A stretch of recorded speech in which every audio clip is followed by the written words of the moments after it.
¿Qué tal? Sean bienvenidos y bienvenidas a una nueva edición de Historias Innecesarias. ¿Cómo les va?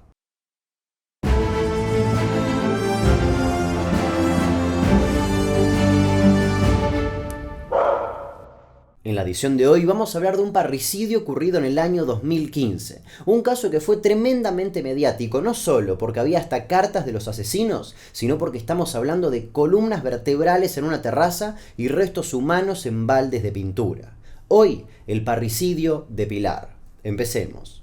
Leandro Yamil Acosta nació en Sanz Peña, Chaco. Fue criado por su madre, Miriam Kowalczuk, y diversas parejas que pasaron por su vida. Desde los primeros años, el lazo entre ellos era distante y poco afectivo. Vivieron en diversas ciudades hasta que Miriam se juntó con Ricardo Klein, quien tenía una hija llamada Karen. Tanto Leandro como Karen empezaron a convivir desde muy pequeños, y cuando él tenía 18 y Karen 16 años, pasaron de ser hermanastros a también ser pareja. Durante mucho tiempo, este vínculo amoroso se mantuvo en total y absoluto secreto, hasta que llegó una instancia en la que fue imposible seguir escondiéndolo. Leandro padecía una ostomía, una patología intestinal por lo que debía usar una bolsa de colostomía. Por ese motivo, él no salía a trabajar y por ende su capacidad económica dependía de lo que generaba la otra parte de la familia y lo que cobraba de la pensión por la enfermedad. Ricardo Klein, según los vecinos, era un hombre difícil, duro y estricto. El hombre era albañil y se dedicaba también a comprar y vender chatarra. Además, era muy exigente con sus hijos y siempre trató de inculcarles, dicho con sus palabras, la cultura del trabajo. Por este motivo, la relación entre padrastro e hijastro se tornó cada vez más complicada. Para Klein, él era un vago, y según los testigos, le reprochaba a los gritos y a los golpes que no ponía un mango en la casa. Por otra parte, Karen Klein le tenía mucho rencor a su padre, ya que, según ella, su madre biológica no pudo tolerar la separación de Ricardo y su salud se complicó hasta que falleció.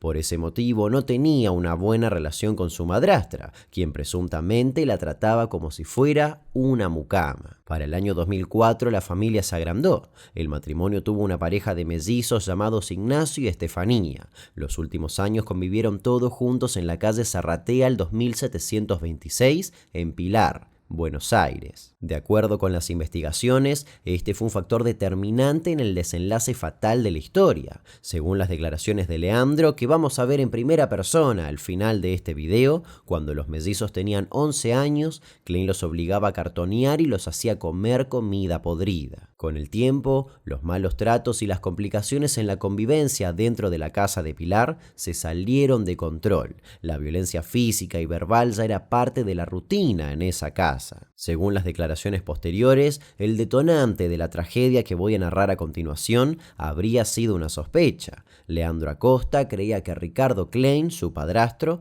abusaba sexualmente de sus hermanos menores. Y así llegamos al 12 de septiembre de 2015. Raúl Klein, hermano de Ricardo, acudió a una comisaría de Pilar para denunciar la desaparición de Ricardo y su esposa Miriam, ya que nadie sabía nada de ellos. Desde hacía 12 días que cada vez que iba a su casa a verlos, lo atendía Leandro y le decía que el matrimonio se había ido a Uruguay a jugar en el casino. Al otro día, el 13 de septiembre, un escuadrón de policías, supervisados por el fiscal Marcelo Eduardo Bayani, allanó la casa de Zarratea 2726, donde encontraron huesos de una columna vertebral y un manojo de cabello largo. Las investigaciones iniciales indicaban que esos restos pertenecían a la madre de Leandro. Los hermanos habían asesinado a sus padres y habían intentado quemar algunas partes restantes de los cuerpos, mientras que otras fueron arrojadas a los perros que tenían en la casa. Además, se encontraron una pelvis y más partes de una columna vertebral en la terraza.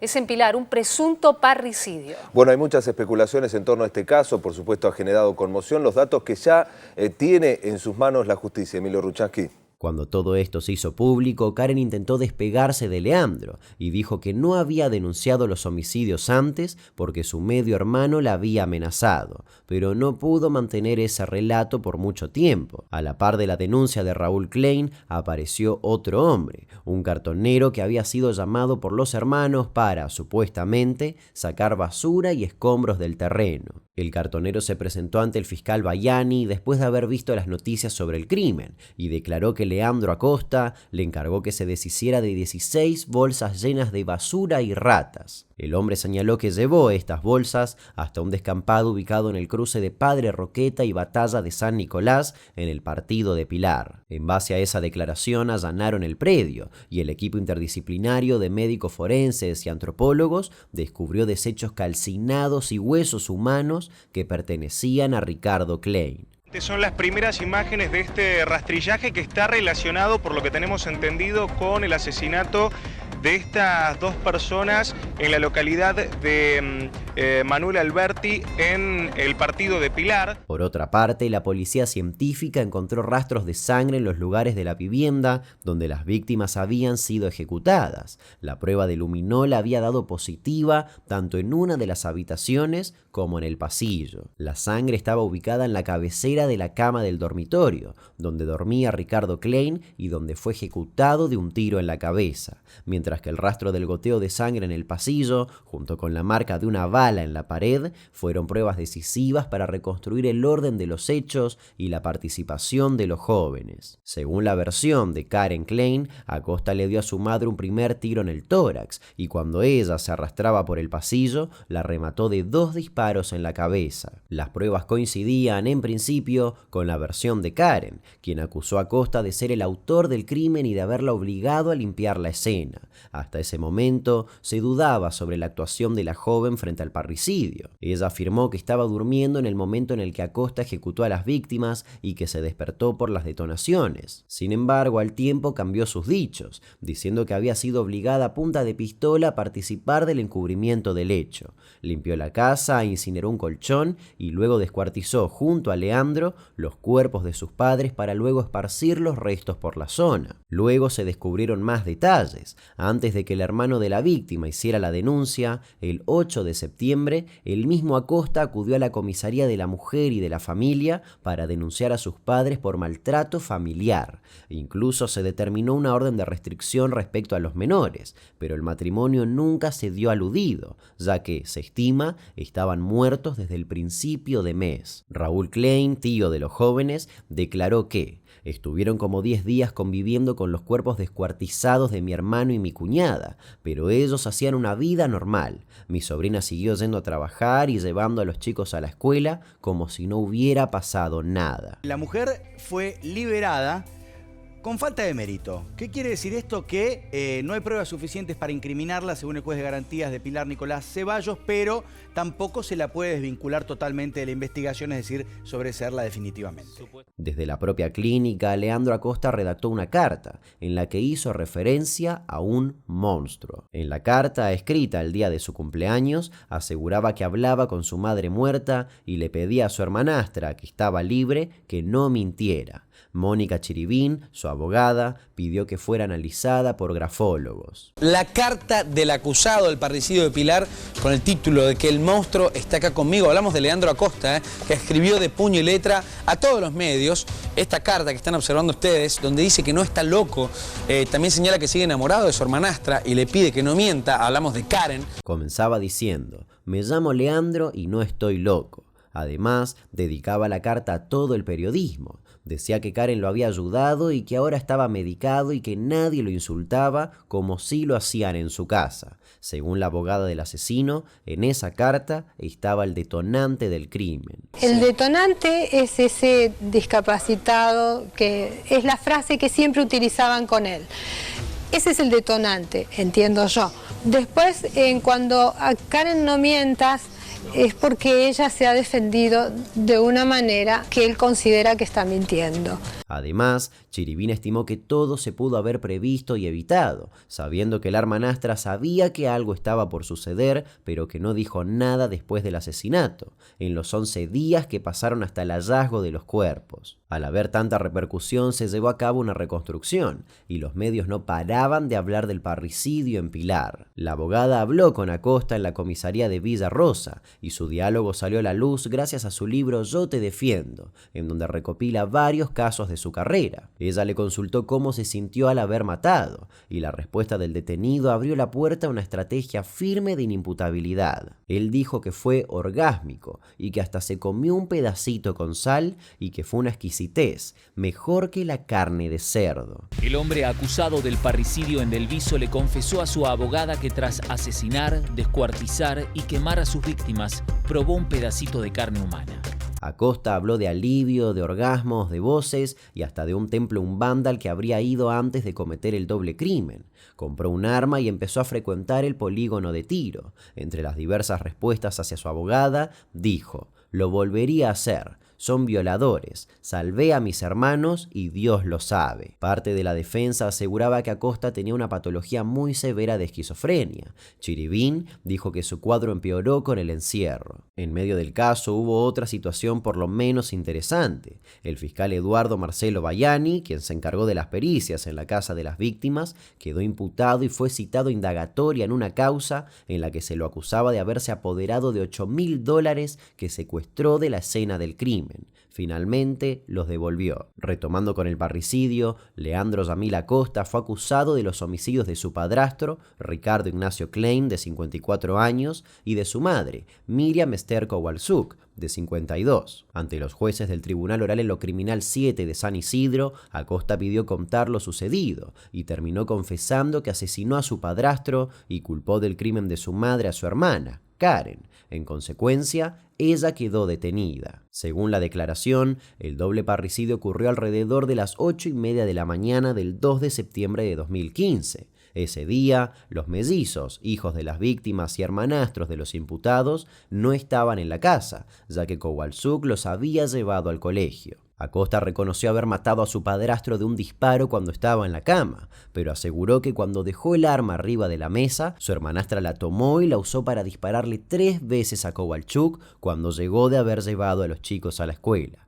Luego se deshizo de los cuerpos haciendo varias fogatas. También expresó que había mentido sobre el estado de su salud mental porque una abogada particular lo había asesorado al comienzo de la causa para que su pena fuera mucho menor. Karen, por su parte, se defendió diciendo que ella solo fue testigo de los crímenes de sus padres y que si no había denunciado nada era porque estaba amenazada por Acosta. Sin embargo, la fiscal optó por mandarla a juicio para que sea un tribunal el que defina si tuvo o no participación en los asesinatos. Tras la declaración, la fiscal del juicio, Laura Sisseskind, pidió la detención de Klein. Los hermanos mellizos menores de los acusados fueron intervenidos a través de la cámara Gesell, pero el contenido de los análisis se mantuvo en confidencialidad. Durante el juicio oral, Leandro manifestó que no tenía ninguna relación afectiva con Karen y que la única mujer a la que había amado en su vida era su madre. En octubre de 2019 se condenó a prisión perpetua por el crimen de sus padres a Klein y Acosta. En ese juicio, la fiscal aseguró que ambos habían planificado y cometido el doble parricidio el 2 de septiembre de 2015. El tribunal rechazó los argumentos de la defensa de Leandro y confirmó la condena por el homicidio doblemente calificado por alevosía y por uso de arma de fuego de su padrastro y homicidio triplemente calificado por el vínculo, por alevosía y por el uso de arma de fuego de su madre. Karen había llegado libre al debate con falta de mérito, pero fue detenida luego de los alegatos en el juicio de 2019 por pedido de la Fiscalía para cumplir condena en la Unidad 47 de San Martín. Klein también fue condenada por mayoría en el juicio a la pena máxima, pero como coautora únicamente del homicidio de su madrastra, ya que había sido absuelta por el de su padre. Y así como Leandro había escrito una carta en su momento, Karen hizo lo mismo. Envió la carta a los medios y afirmaba, en referencia a Leandro, que jamás se imaginó que estaba incorporando un monstruo a su vida, un ser violento que día a día apagaba su felicidad. La abogada de Acosta manifestó que Karen tendría que haberlo ayudado, ya que él no tenía fuerza para hacerlo solo por su enfermedad. Ella estaba totalmente sometida a él, apuntó la letrada, y subrayó: tenían una relación tóxica y simbiótica. En marzo de 2021, el Tribunal de Casación Penal bonaerense confirmó la condena a prisión perpetua de Acosta, pero redujo la pena para Karen al considerarla partícipe secundaria y no coautora del doble parricidio. Al día de hoy, Karen sigue presa, aunque su abogado asegura que va a salir sobreseída en 2 o 3 años. Leandro Acosta sigue preso en el penal de Magdalena y habría iniciado una relación sentimental con una joven evangelista que lo visita en la cárcel. En 2019 brindó una entrevista a Telefe Noticias, donde aseguró que hizo lo que hizo porque sospechaba que sus padres abusaban de sus hermanos menores. Maltrato físico y verbal hacia los chicos muy fuerte. A mi hermana le llevaba la contra en algo y las amarreaba de los pelos y obligaban a los chicos de manera ridícula a juntar basura y le obligaba a los chicos a comer eso habiendo cosas y habiendo plata para comprar cosas. Está la nena en la ducha y se le mete mi vieja. Cuando Karen la peinaba se le empezaba a caer el pelo. Yo empecé a pensar lo peor, que la estaban manoseando o algo por el estilo. Dice no recordar el momento del crimen. Y me dice: Leandro, no te metas. No son tus hijos, me dice. Agarré, me levanté y me fui. Cuando salgo así, lo miro a los dos nenes. Karen dice que me vio matarlo. ¿A los dos? Sí, pero yo no me acuerdo, hermano. Te invito a suscribirte a este canal en caso de que no lo estés, activar la campanita para recibir una notificación cuando se suba un nuevo video y por supuesto a dejar un comentario y un like. Nos reencontramos en la siguiente edición de Historias Innecesarias. Hasta luego.